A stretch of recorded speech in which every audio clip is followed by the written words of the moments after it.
Good morning, FUTV Army. This is your Forever United TV morning updates, the 31st of May. Hope you are looking forward to your weekend. Hope you're looking forward to a football stress-free Manchester United summer.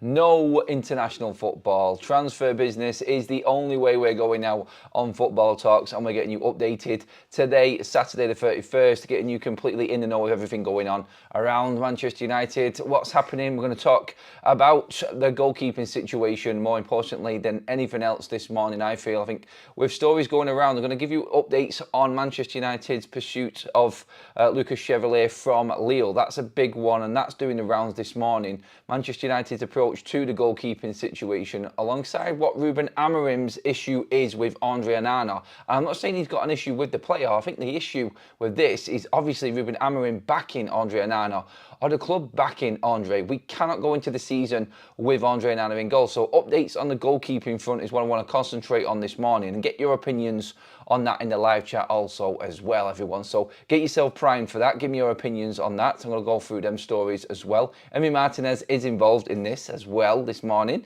Updates on all of Manchester United's other outgoings as well. Nothing new on Bruno Fernandez apart from a Pinky Promise video that went and did the rounds last night. Honestly, that sort of stuff does my head in. But look, if you believe in it, then maybe that's a sign that Ruben Amorim is wanting to keep hold of Bruno Fernandez, as we know. And Bruno, because he's made this Pinky Promise, he's going to stay at Manchester United. I don't think so. But hey, look, everyone's different. It's not all about me. Get your opinions in on that as well. Updates on Marcus Rashford coming in and Kobbie Mainoo, stories on them as well as Jean-Philippe Mateta story I want to get into this morning also. So let's get into everything that is going on. Get your live comments flooding in to the live chat, please, everybody. And if you are catching up later, please do make sure you drop your comments in. Welcome to the Members Club, Frankie. First off, thank you very much for that membership. And yeah, I mean, I've not put a poll up or anything this morning. I think your opinions, I think, are detailed on Manchester United's goalkeeping situation. And I think everybody knows. I think everyone's, like, no one wants to really go in deep on, like, criticising Andrea Onana, I don't think. But I think Ruben Amorim has got a problem there with Andre. I think everybody knows he isn't good enough. So the stories going around today are of Manchester United's pursuit. And you're going to get this now every single day. There's going to be a story doing the rounds regarding United's goalkeeping situation. Andrea Onana, as it stands at the moment, nobody is in for him. Absolutely nobody. I'm not bleeding surprised, to be honest. The club have been making a big thing about his save of the season nominations, the saves against Ipswich from Liam Delap, funnily enough, and the one that he made in the game against Crystal Palace away from home at Sellers Park earlier in the season, the double save. That's up there as well. These moments are going to happen for goalkeepers, I feel. And it worries me a little bit as a fan, as a Manchester United fan, that Manchester United are on this big love affair, this big get behind Andrea Onana and boosting him. I'm not for players getting the confidence boosters and the club being behind them and managers being behind them, but there is clearly a lack of talent there, I feel, or the right type of quality that Manchester United need. And I'm only saying this for the fear of Ruben Amorim losing his job, because I've said this all along. Andrea Onana will lose Ruben Amorim his job. He's just not good enough. He's a calamity waiting to happen, and he's the most uneasy goalkeeper I've ever seen at the club. So Manchester United are obviously doing the rounds, and we know we're going to bring a goalkeeper in this summer, so this is an important story to cover. So Lucas Chevalier was a goalkeeper that Manchester United, or the story of United looking at him was a few months ago. I think it even popped up in January as an option for Manchester United. Obviously, Lille was still looking to keep him until the end of the season. Manchester United have kept tabs on this. Now, the story is that Aston Villa are also in for Lucas Chevalier. It looks like Juan Garcia is going to end up going to Barcelona. That's what the story is in Spain right now, the Espanyol goalkeeper, the other keeper that United have been linked heavily with, along with several Premier League clubs. So Lucas Chevalier, obviously a young French goalkeeper, 23. I cannot say if he's going to do any better than what Andrea Onana does. I just look at goalkeepers now and think, right, okay, with this recruitment team in place, there definitely needs to be a big push to find the right type of goalkeeper that Ruben Amorim wants to play with, because no one talks about Ruben Amorim's system with a goalkeeper. No one talks about how important the goalkeeper is. It's all about the wing-backs. It's all about that midfielder, that number 10, the goal scorer, someone being able to put the ball in the back of the nets, the obvious stuff. But the goalkeeper for Manchester United in Ruben Amorim's system is an absolute integral part of it all working, because this is where it starts. We know how deep the centre-backs go. We know how good they have to be on the ball. I think we've got adequate centre-backs at the moment to move forward next season. But Andrea Onana's passing, his delayed passing, his control in the box, his communication in the box is non-existent. You've seen the fallout, the little mini spat with Casemiro and Andrea Onana in that final. The fact that he didn't come off his line for Lenny Yoro in that final. The fact that he dropped down in about, 8 different stages to try and stop that goal going in, which lost us ultimately that final. That's just all in one game. I'm picking up things here that have been a consistent with Andrea Onana throughout the season.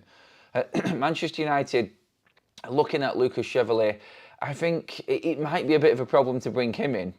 And Lucas Chevalier is probably the name that Manchester United and what I'm talking about today, simply because that's the latest rumour. But the big picture here is a goalkeeper in general for Manchester United. It's actually bringing in a keeper that does what Ruben Amorim needs him to do, which is fill that backline with confidence. Because if the backline isn't confident and you get the passing out from the back that we've seen this season, the to me, Chuckle Brothers crap passing that we've had at United this season, then the system dies.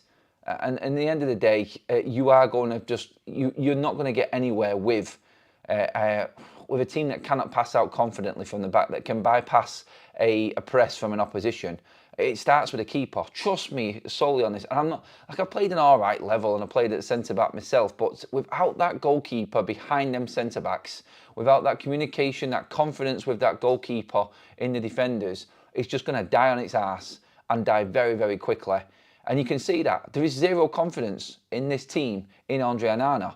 Now, he can be the clown, he can be the club clown, and everyone can like him in the dressing room and everything like that, but when it comes down to a professional, when it comes down to the professional side of things, that being said, like, you look at the professional side of things at United right now, and it looks like it's non-existent with some of these first team players. But like, when they're losing, and remember when I did this piece, when I did that video, and I got a lot of criticism for it, but I was told in confidence that there was a fallout after the Lyon game when Andrea Onana dropped them clangers and nearly cost United there. He cost us in the final as well. He cost us in the second leg against Bilbao when it could have gone a completely different way that game. He's just not the goalkeeper. And the professional side of thing with these players they'll start to lose confidence in him. They'll start to fall out with him. The environment will start to be, I think, a lot more toxic within, because if you're doing your jobs and you've got one player in your team that isn't doing his job, I don't care who you are, how calm you are, what type of mentality you are or character you are, you're going to get frustrated if that player is not doing his job, but you're giving your absolute everything. So when Ruben brings in a squad of players that are going to give him everything that he wants, and United make this so-called massive, massive change this summer, and bringing in players that are going to perform better than what this current crop are going to listen to Ruben Amorim, and the goalkeeper lets him down, there's going to be fallout, and everything collapses from that point.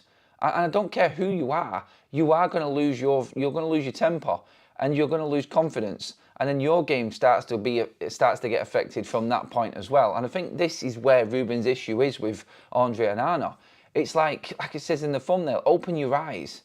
You cannot start the season with Andre in goal, otherwise United are done for next season. I'm going to say that now. We'll have better performances because we've got better forwards.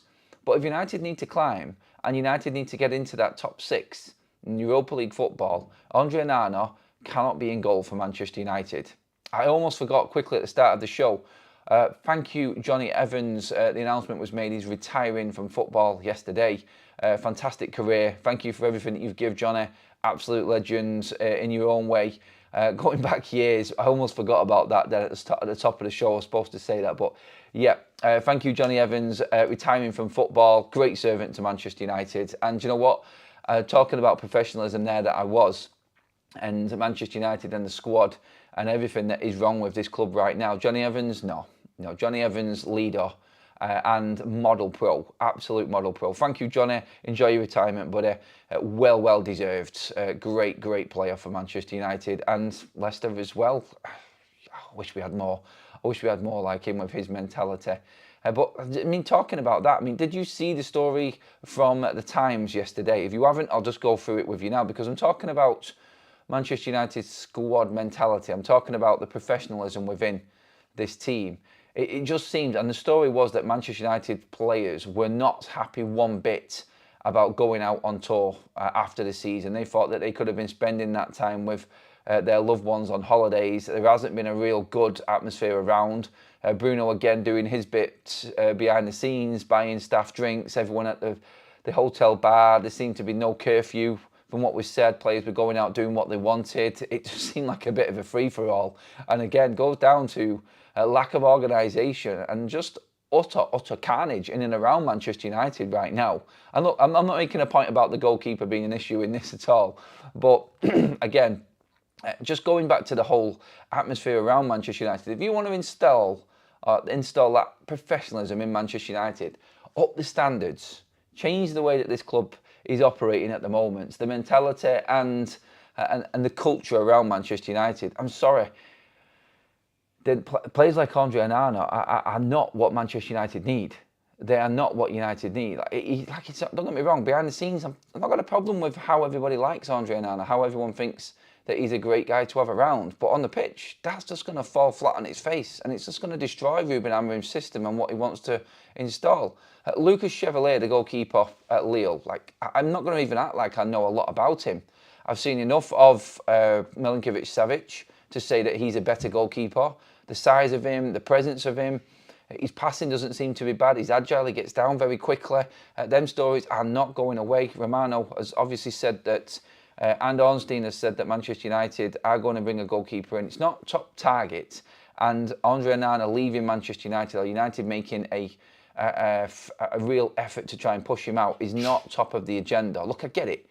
I get that Andrea Onana probably might still be at Manchester United next season, but he just cannot be Manchester United's number one. And this is what the stories are all about. It's bringing in a keeper to actually challenge Andrea Onana. Lucas Chevalier could be that keeper, but his price is high. He's contracted till 2027 at Lille. Aston Villa apparently have already made a bid for him, which I don't believe, because the report on Aston Villa's bid is 40 million quid. And obviously they're looking to sell Emi Martinez for 40 million to balance financial fair play. So I'm sorry, I don't see Aston Villa fully being in at that price. I don't think he is going to go for that price. I think he's more between the 20 and 25 million. Joan Garcia had a release clause at Espanyol for 25, so that's why he was that price. Manchester United can get Malinkovic Savage for less than 20 million. So he would probably be top target at the moment in terms of the value. If you were going to bring in, say, for instance, you wanted to soften the blow for Andrea Onana, bring in a keeper that isn't going to cost you too much money, that's not going to take funds away from the necessary, what needs to happen, and the necessary transfers that need to happen, and then move for a cheaper option. Like Malinkovic Savage is that. Emi Martinez would be the ultimate if he was really going for change. If you buy a keeper like that, then you know Andrea Onana is number 2 straight away, instantly. If you want a goalkeeper that is the next level, so you're talking on levels of the strikers and the options that Manchester United are looking at going forward in the front lines, just to level it off and compare it between, say, strikers and goalkeepers. Emi Martinez is your top goalkeeper. I still don't think United will be able to make it happen with the finances. Obviously, there's a lot dependent on what happens with Bruno Fernandez, but Emi Martinez would be your number 1 goal straight in, and I think United would have to try and move Andrea Onana on for that price. But Chevalier, I think, is an option. James Trafford is still an option, but Burnley, with them being promoted, are still going to drive a high bargain now. I think their price has gone up because they're into the Premier League. So looking at that, I think that Trafford is probably out of the equation. I really do think that he's not going to be one for Manchester United this summer. And you know about the others, I think personally, if I had to bet which way United would go with the goalkeeper right now, I would probably say that Malinkovic Savage looked like the best option for United in terms of the price and what they want to do, how they want to approach the Onana situation. Again, though, I just don't get how Manchester United feel they have got a goalkeeper in Onana and he is the man to take United forward. I don't get it. I really don't. But look, things will change, I'm sure, throughout the transfer window with the goalkeeping situation. I'm going to get in a couple of comments now just to kick things off with your opinions regarding the goalkeeper. Holidays are earned, so they should shut up in terms of the players not being happy. Thanks for that, Ant, in the super chats. In terms of the players not being happy about going on this extra tour. Look, I don't think anybody's happy and doesn't want to be there, but United players have got no room for bitching and moaning. I get what you're saying there. Stephen says we could probably have picked up an extra 10 to 15 points in the Prem this season without Andrea Onana. You can always think about them moments that Andrea Onana has let us down and go, yeah, you're probably right. It is, without him in the team, just an adequate goalkeeper. I mean, I've looked at Baindir, who's made mistakes. Tom Eaton made a mistake yesterday. It's like the whole goalkeeping situation at Manchester United at the moment just seems to be an absolute catastrophe, doesn't it? It's just on the downward spiral consistently. It's like, I think go out, get the right type of keeper, just gives you that comfort blanket at the back. You know he's going to be able to stop shots. That's first and foremost the most important thing for a keeper, being able to stop shots. Andrea Onana, crap. I don't care if he's up for save of the season or any of that absolute garbage. I really don't. I just think that he isn't good enough at stopping shots. His distribution is appalling. Absolutely appalling. He's good at coming out and claiming crosses. I'll give him that. He has got that about him. His communication is dead. And I've been at games and you can actually see it. You can tell in a game when the keeper's not communicating with a defender. Shocking. Like literally, he's got about two ticks out of the 5 most fundamental things a goalkeeper needs to be a Premier League goalkeeper. Never mind Manchester United goalkeeper, if our standards are actually going to be a little bit higher because we are that great football club. You know what I mean? But that I think is easy enough to find in the transfer market. If you've got an adequate like a recruitment team and they know exactly what they're doing, we should be able to find it. You mentioned wingbacks, Adam, a vital part of Ruben's system, but we haven't really got even one. We have a young lad who is learning and doing well, and Dallo and Mazraoui, who really are fullbacks. But yeah, I mean, in terms of the wingbacks, Diego Leon's coming in. You've got Dorgu there as well. I think Ahmad may be forced into that position because of the finances this summer as well, and we can't buy one. That I think might happen. You've got Mantato and Kamasan. Kamasan had some good moments in the game yesterday against Hong Kong. But again, it's all potential with Manchester United. I honestly, going off what the finances are at, going into the information that we're going to be going into now as well, with other things going on at Manchester United, I do think that we are going to struggle to bring in a good right wing back. I do. I don't think the money's there for it. So I get what you're saying there, George, but I just don't. I think we do and could do with buying in one that is comfortable playing as a wing back or a right wing back, because Dallo isn't, Mazraoui definitely isn't, and then you're relying on 2 kids. Ahmad, I think, is probably our best right wing back right now, and that sounds crazy, but we've seen more potential in him. And Ruben does like his wing backs to be forward-thinking wing backs, doesn't he, as well? So it's going to be interesting to see if there are any funds available. If we do sell Bruno, for instance, and we get this windfall of transfer fees and money to spend on other players, whether we do actually go in for another wing back, and if we push the boat out a little bit with that one. But yes, I think that's probably down the list, to be honest. Andrew says, yes, I think United players have no confidence in Onana. Surely we need to bring in at least one goalkeeper. Dead right. Gary says, after watching yesterday, the Hong Kong goalkeeper made 3 saves that our goalkeepers would have got nowhere near. Yeah, probably right about that one. Steve says, with Onana, your last line of defence and Højlund the focal point of your attack, a sure recipe for disaster.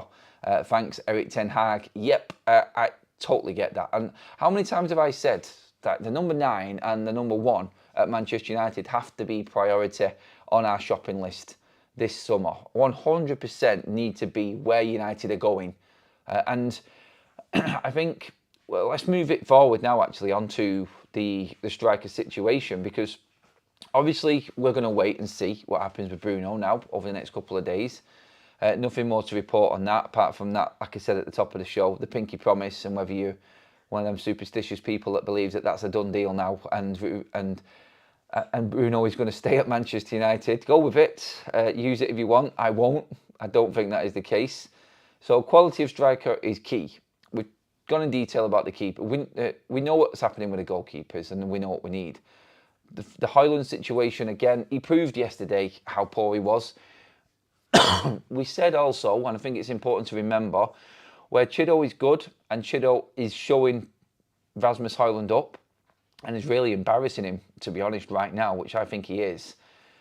He's not ready. A 17-year-old kid cannot lead the line for Manchester United, but maturing in every game and getting these bits of experience, I think, he's going to do him the power of good. A full pre-season with Ruben Amorim, we could see a Chido move into that second striker role possibly next season. That's it. Not number one, but into a second striker or reserve striker role for Manchester United, and could feature a lot more. And maybe in a few more matchday squads off the bench. Let's not forget, it's going to be difficult this season for Ruben to integrate academy players because of the lack of games. So we're really looking at absolute standout quality in our academy. Otherwise, we're probably going to see a lot of them go on loan. So Sekou Kone showed some good cameos. Like I said, Kamasin, decent. Shea Lacey, wow, he looks sharp as hell on that little mini tour. Definitely impressed in his cameo. I think he will go on the tour in the US later on this summer as well. So that's going to be interesting. So Chido with some pre-season behind him with Ruben's first team, I think we'll do him the power of good. Maybe he could make that step up into a second striker at times for Manchester United with the lack of games we've got next season. We do need to get that striker. On the striker front, quickly on Marcus Rashford, for instance, right now, we talked about him holding out and Manchester United not being able to raise funds off Rashford because it may be a loan only. Apparently, and the reports are from Marcus Rashford now, and this was this morning that I was reading this, was that he has actually turned down several clubs already now. His agent has turned down 4 to 5 different clubs, some in the Premier League. We're thinking it might have actually been Spurs being one of them, turned them down.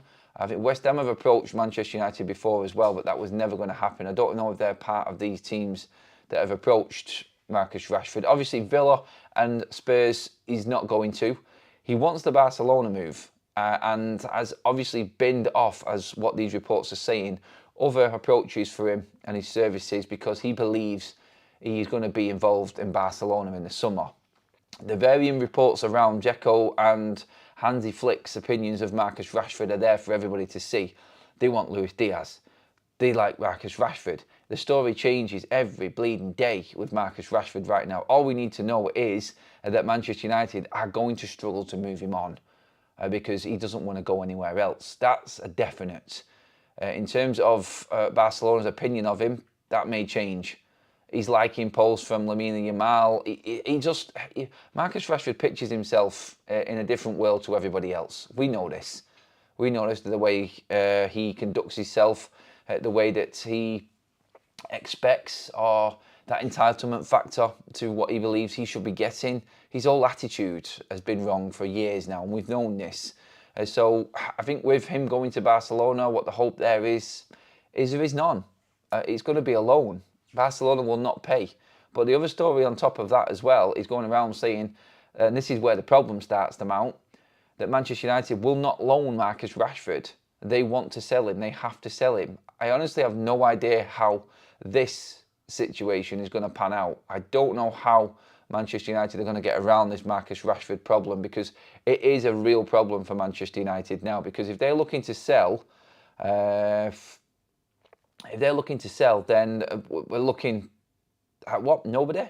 I don't think anybody is out there looking at Marcus Rashford right now and looking to spend 40 million. I don't see where Manchester United can get what they want out of this deal. So that will move on to be a problem. And again, just mentioning Rashford there, it leads us back into the Bruno Fernandez situation, because if we don't sell Bruno, then we've got Bruno there. He's probably going to be a number 8 next season, which means we're not going to spend money on a midfielder that we really desperately need, because Bruno's going to be there. Casemiro's probably still going to be there because we can't find anyone to buy him. Agate is there, Collier's coming through. I don't see Agate or Collier leaving Manchester United. You've got Sekou Kone coming through. That leads into the problem of finding space for some of our academy players next season. Again, with less games, Bruno can play every single game. And Ruben is thinking about this. I'm telling you right now, he's got a full season of Bruno Fernandez in front of him now and a full season of training. So Ruben is probably excited at the fact that Bruno could stay, and he's got all of this extra time to work with his players. He's a coach. He's not a full-time top manager yet, Ruben. He's still progressing in his own career himself. And this is what we're dealing with. So Bruno staying, he will be playing at 8, and there's a lot of fans that don't like that because we need to go out and buy a number 8. That means that we might possibly still go in for that extra 10, which Ruben thinks is key. And look, I'm still backing Ruben on this, but there are certain things that I feel are going to happen if them so-called big decisions are not made this summer. 2 of the big decisions are Bruno Fernandez, Rasmus Højlund and Andrea Pirlo. They're all linked, because if we don't sell Bruno Fernandez, we might not be able to get the top striker we need to replace Rasmus Højlund. And obviously, Andrea Pirlo is going to scupper any sort of system that Ruben wants to install into this Manchester United's team, because he is just a liability and he's going to let us down constantly because he can't do his job. So when you're looking at a striker now, Marcus Rashford, we're not going to be able to sell him. Bruno stays, we haven't got the money for a new forward. So we're relying on Garnacho. But the story is that Garnacho is going to give United the money to buy the number 10. And what type of striker we can bring in, or number 9 specifically we can bring in, is very limited now. There's been them fleeting stories regarding Yakarez being on the cards. Now that Arsenal are all in for Benjamin Sesko, apparently. So Yakarez is free. Chelsea are not going to buy Yakarez, are they, now that they've got Liam Delap? Don't know. They may go for 2 strikers because they're in all of these competitions next season that United are not in. Maybe they need to reinforce in the number 9 role a little bit more than just Liam Delap. And Manchester United's pursuit of a striker, I don't know. Romano says that Manchester United are going to make a decision soon on their number 1 choice. Some people are actually trying to push Bryan Mbeumo into that number 9 role and convert him from 10 to 9, and that might be Manchester United's summer. Some reports are sort of going down that road. The adaptability and versatility of Cunha and Bryan Mbeumo could be what Manchester United need. Honestly, if you're keeping Rasmus Højlund and you're keeping Andrea Pirlo in this squad going into next season, forget it. Forget it. Honestly, you're not going to get to where you need to go. It's as simple as that. Manchester United are in need of a number 9 and a new goalkeeper. Jean-Philippe Mateta, obviously we know, is a target for United. There are more and more stories coming about on Philippe Mateta and Manchester United now going in for him. Now we've lost out on Liam Delap. This isn't a straightforward transfer. It's not like Manchester United now can go out and buy a striker from Crystal Palace. Like back in the day, it'd be like, right, what do we do now? We've missed out on a target. Let's go and get somebody else. And Jean-Philippe Mateta would be that player. Normally, you would say, as a Manchester United fan or someone involved at United would say, well, we can go and surely get a striker from Crystal Palace, can't we? No, we can't. That's the scenario that we're dealing with now. That, I think, is where Manchester United are at. We cannot go out and get what we want anymore because we haven't got the money. We haven't got the competitions to back us up to attract players in. The new structure isn't going to go out and spend massive amounts of money on wages. They've made that clear already. So why would a player come to United? Jean-Philippe Mateta, the latest on him now is, like other strikers, wanting Champions League football. If he is going to leave Palace, it's only for a club that's in a better position than Palace, where he can prosper even more. Let's not forget, he's already got Europa League football. So if you've already got Europa League football, then you're obviously not going to just go to a club that's not got any European football. And this is where I thought United were confident in. Remember when Omar Barada said that we had these plans and we know exactly what we're doing? This was before we found out about Liam Delap, by the way, as well. Don't forget that. So this is where I think Manchester United thought, you know what, we're definitely going to be able to get a relegation-threatened striker in from Ipswich in Liam Delap. I think United had everything in on Liam Delap. And I think right now they're struggling with plan B. I don't want it to be that way. I can't help but think that way because who else, apart from the obvious, which is going to be spending more money on someone like Victor Osimhen? and I've already said my piece on this, and communication has gone ahead between Napoli and Manchester United on Osman. We know this for certain now. Rasmus Højlund one way, Osman going the other way, maybe Garnacho involved also in this. On Garnacho as well, there is interest in the Saudi Pro League in Garnacho as well, so don't count that out. Don't count that out of Garnacho. I know it seems crazy, he's young and he's got loads of his career ahead of him. Maybe he feels like he should be going out and playing in the Saudi Pro League, earning a fortune, and then has time to come back to the European leagues later on down the line. So I don't know where his head's at, but there is interest in the Saudi Pro League in Garnacho as well. But he is going to be massive in terms of what Manchester United do in raising money for a striker. But if he is still a possibility of going to Napoli, then Manchester United, I think, and this is my honest opinion right now, there is one realistic target for Manchester United out there as a striker, and that's Victor Osimhen. He is Manchester United's best option, I feel, right now, because I think he would come. You only have to look back to what he said back in when he was at Napoli in 2023. His dream is to play in the Premier League. Chelsea are going and getting Liam Delap. Arsenal are getting Sesko. I'm looking at Yakarez possibly moving to... Victor Osimhen is there. And yes, there is the links to the Saudi Pro League, and there is a big offer on the table for Victor Osimhen. And he can go there and earn an absolute fortune. I know that would say to most people that there's no chance Manchester United can get him. I differ. I feel like Manchester United can get Victor Osimhen still. I think that we can actually go out and make that deal happen. I really do think that United can get Osimhen in, and I think we can go a little bit overboard if we're going to spend money on him as well. I think if we do move the likes of Garnacho on, we get Anthony out, we get Sancho out, we get Rashford's wages off the books, I think that should give us enough, at least, with what money we've got spare that we was going to spend on Liam Delap. What money comes in from Garnacho, Alvaro, from Anthony, from Sancho, to go out and get a Bryan Mbeumo and a Victor Osimhen. And this is all if Bruno Fernandez does not leave Manchester United. Because if he does leave United, then we can go out and buy an 8. The goalkeepers in, I've said before, Vitek and in Bayende, that is enough for Manchester United to raise enough funds to go out and buy another goalkeeper to challenge Andrea Onana. But at the moment, it all comes down to Bruno Fernandez. I think United can afford Osman and Mbeumo if Bruno doesn't leave. If Bruno leaves, I think we can get both and another 8 and that goalkeeper on top. It's them 5 positions, I think, are absolutely key and vital. Let's get into some of the comments. Thank you, everybody who has liked the video already. If you haven't, please pop a like on the video if you're enjoying the content and your daily updates on everything. Also, if you haven't already, join the FUTV army by subscribing to Forever United TV. That'd be fantastic because we just did hit 80,000 yesterday and we're now looking at our next target. We want to try and hit 90k before the new season starts. Can we do it?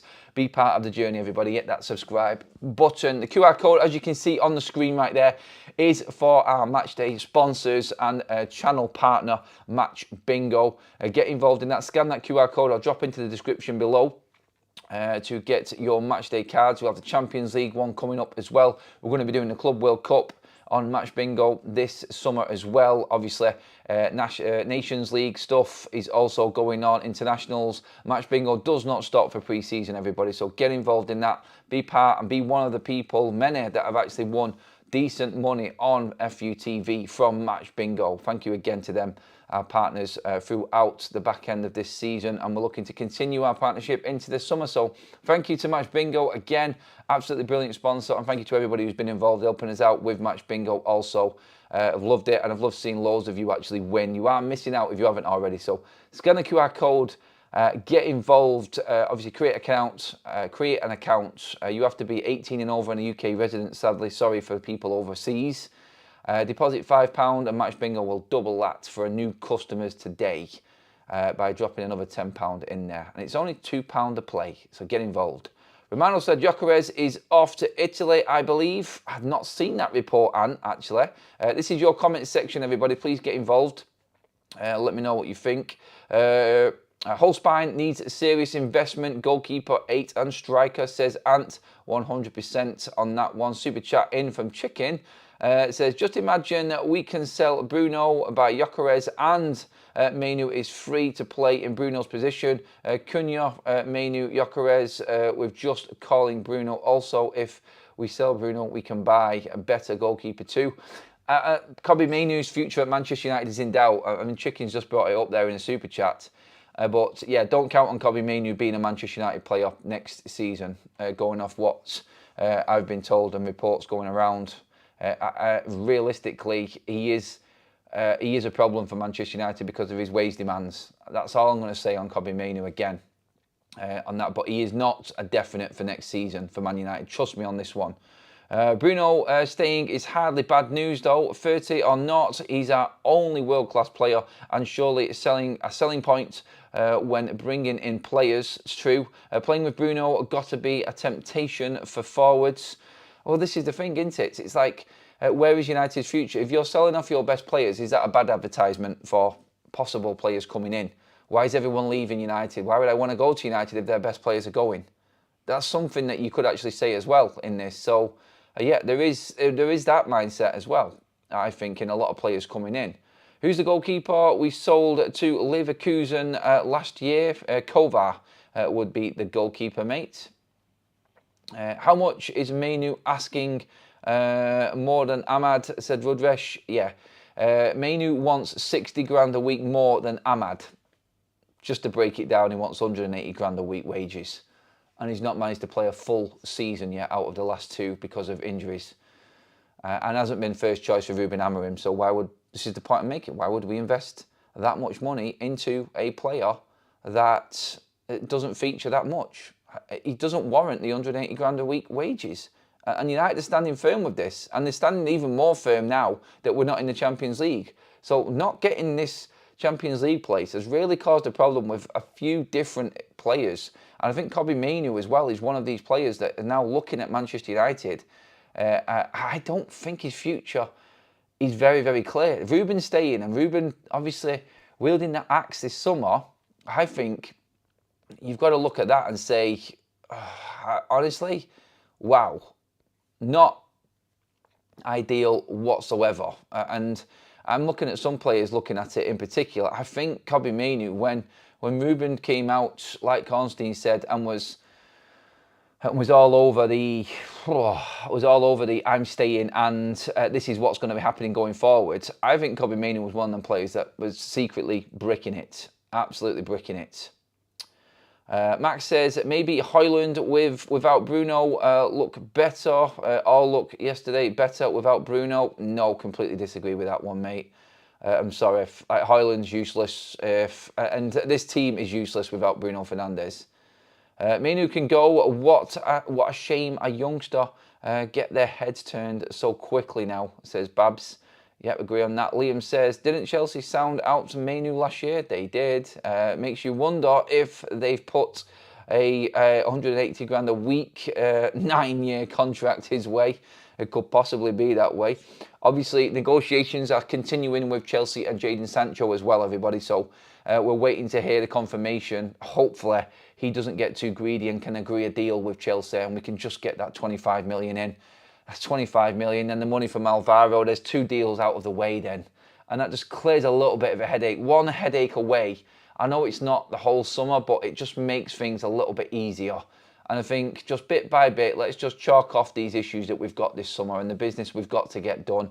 Sancho is one of them. Hopefully these talks with Chelsea over a contract do come to something and United can actually get that money in the bank. I think it's key right now that United get on with business as quickly as possible. Sky Germany says Arsenal going for Šeško.